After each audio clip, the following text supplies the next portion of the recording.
Hello there, I'm Ricky Saillas. There are roughly 6,000 people who work at the City of El Paso, each one with a unique and specific duty that keeps our city running, each striving to make our city a great place to live. On this edition of Your City in 5, we visit with a few city employees and find out what they do on a daily basis. My name is Patsy Juarez. I work for the Streets and Maintenance Department. I am an equipment operator. We do street maintenance, pothole patching. I love how we work together. Everybody already knows what to do, how to do it. Get out the cones right away, you know, when we need assistance. Make it safe for each other. Look out for each other. This job that I do is not for everybody because of the fact that you have to be out in the sun. You have to be out in the rain, any kind of weather. We're out here to make the streets safe. Our residents are our #1 priority. I would love for our department to have more females, any other department, just to see more females out here and doing the same thing and motivating each other. And that's what we're here for, is to motivate each other to move up. The equipment is very hard, but it's something everybody can learn. Anybody can learn it. You just got to be patient. The training I was given by my coworkers, which was awesome because they weren't greedy with their knowledge and they were happy to help me, and still to this day they help me. They're helping me move up. I love coming to work every day for the fact that the unity that we have.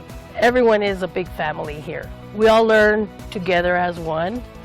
Although we all have different titles, we're the same. And that's what I love about here. Do you want to go ahead and fill out the paperwork for her? Good morning, Mr. Navarro. I'm good, and you? We work well as a team. Also, the animals.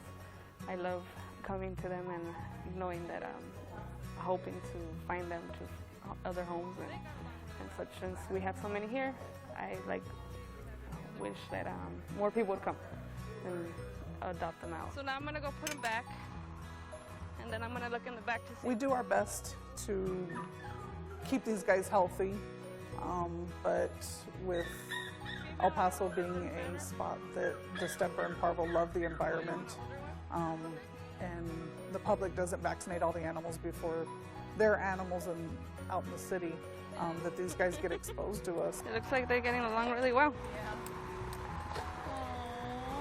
It breaks my heart every day, having to put healthy animals down because we don't have space, and the public still insists, some of the public still insist on breeding animals, and then can't find homes for them, so then they come take them, bring them here. What makes me come to work every day is, like I said, to helping out the animals that need the voice. Yeah.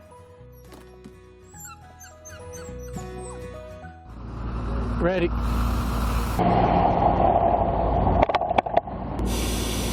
Our first year, 2014, we did 250 lane miles. Beautiful job, right on target there. Joe, we need somebody up front, right in front of us, please. What this does, before we would have to, with our old striper, we would have to get down at the end of the day and actually measure it with our measuring wheel. But with this, it counts it. It counts it, so we don't got to get back down in harm's way. And it's faster, it's quicker, it's more accurate. Yeah, just get back behind us, please. We're using hot thermal plastic. We heat it up in these 2 tanks right here, right behind you. It starts off as a powder, but this is the powder is the first stage. The second stage happens here, where it melts, like I said, 430 degrees, and we should return in 3 years. When we had the other striper, we'd had to return in, 6 months, Larry?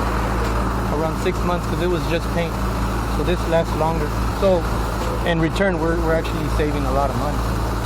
You guys are straight, bro. You're right on there. Good job. How important is our job? Yeah. Well, I believe it's really important because if they can't see the lines, they're gonna start to swerve and probably get in an accident. I'm very proud and privileged to work with them. There's a lot of it's good teamwork. It's a good team. There's no I here. It's not like that here. Good job, guys. Good turns. Came out straight, man.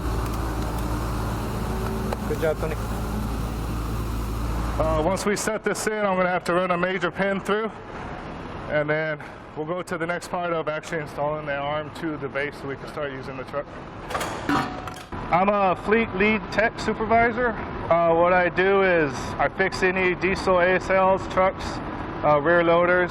If some of the techs in the shop needs help, then my job is to assist them and help them troubleshoot to get the vehicles out in a timely manner. People need their trash taken care of. We do a lot of cleanings of the streets. I work on trucks that pick up, roadkill, trash, debris, anything that works on the signs, to do the signs, the electricals, the lights. So without these trucks being able to be functioning and doing a job every single day, then the city will start to fall apart a little bit on the cleanliness and the vision that we have. That is the installation of our main base for the airplane, for the arm that picks up the trash and takes it to the sites. Total fleet, we're looking around 2,600, and that's including small generators. We also do service calls at the zoo, parks, street department, SWAT team, fire department, solid waste. When we purchase a new vehicle, they do give us up-to-date training on that certain type of vehicle. And also, like I say, they're all ASC certified. When you get out and you see it actually driving around and being able to do what it can, it's like, you're like, you know what, I made that happen. I told my kids, I fixed that. I go home every day and my kids are like, well, how many trucks did you fix today? And I tell them 2 or 3, and they're like, why so many or why so little? I'm like, well, it's a big job or something, so I talk a lot about it. I really like working here.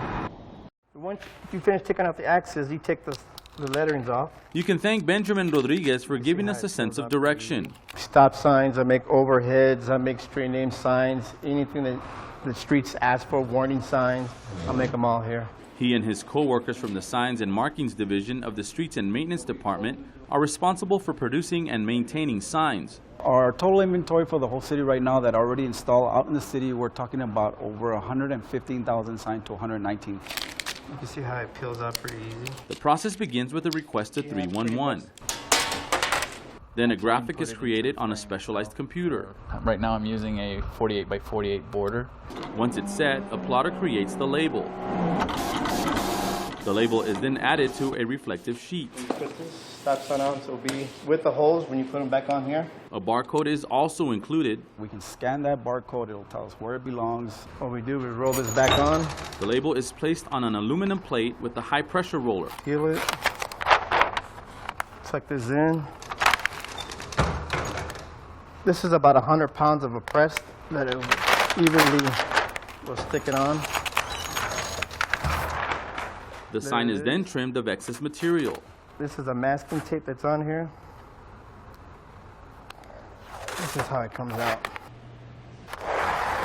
The finished product is checked and ready for use. The turnaround is between an hour to half an hour. Slice it right here. For Benjamin and his team, the art of making signs is more than just a job. The signs that I make, it's for the public, and it's basically saying it's in my safety in my hands for them, to make sure I make the signs for them. Well, as you can see, there are hundreds of employees in the city of El Paso that work hard every day to make sure our city is safe, clean, and a wonderful place to live. Thank you to all of our city employees, and thank you, El Paso.